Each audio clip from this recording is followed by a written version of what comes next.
Why do you think Democrats lost, and what do you think needs to happen by the midterms and the next presidential election in order to find your footing again? Well, Kristen, no disrespect to you. I think you do great work. But the reality is that those that tune in to our traditional news sources, they absolutely went for us. And we know that the standards that you have to live by as an actual journalist are completely different from other platforms. And so we know that we were winning for those that were tuning into the traditional news sources. But when it came down to people getting their news from places that really aren't even news sources, they were going for Donald Trump by 19 points. And that is exactly why we lost. The reality is that we're going to have to play in spaces that we've never had to play and make sure that we're communicating in all ways. Unfortunately, we can't just rely on the mainstream media to get our message across.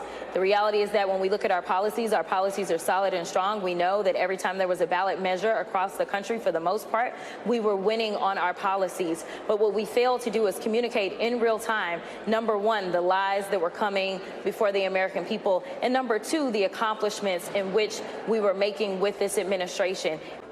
Unfortunately, we can't just rely on the mainstream media to get our message across. I knew it!